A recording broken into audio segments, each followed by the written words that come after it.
وسلم. و بسم الله الها تیز کن تیغ زبانم را، و بسم الله الها تیز کن تیغ زبانم را، و رحمان و رحیم نصرت قلین گردان دهانم را. بخوانم من آیت از مغز جانم، برای آن خدای مهربان.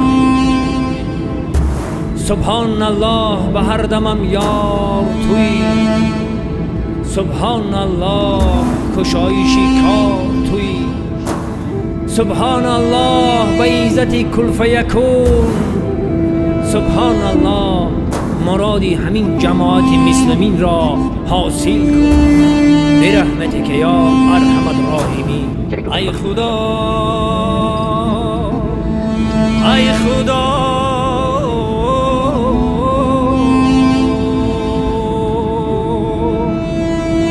یا کریم یا رحیم یا حق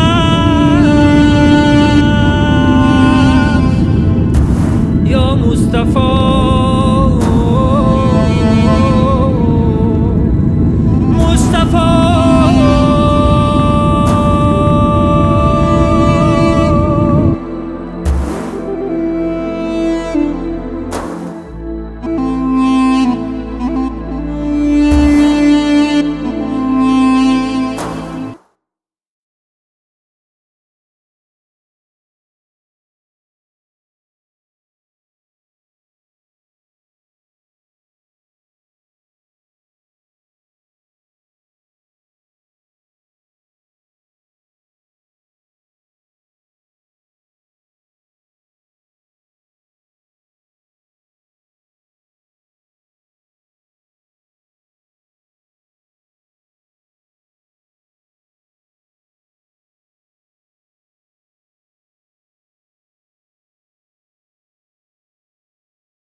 در وطن رسیدیم. شکر خدا، شکر خدا. همه شما سلامتی تندرستی خواهانیم.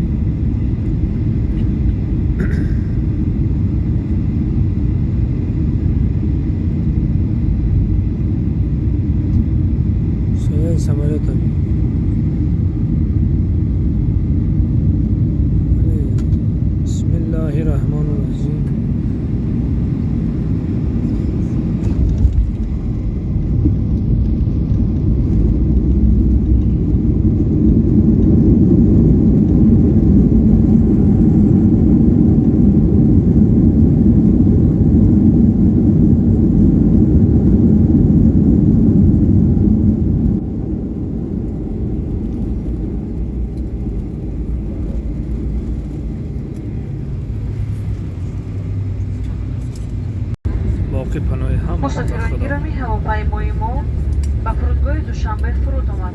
خاطرستان میکنم که حرارت هوا 10 درجه گرم میشد. خواهش ماندیم تا کاملا باز ایستادن هواپیما از جایتان نخزید. شما را به فرامانم دعوت میکنیم.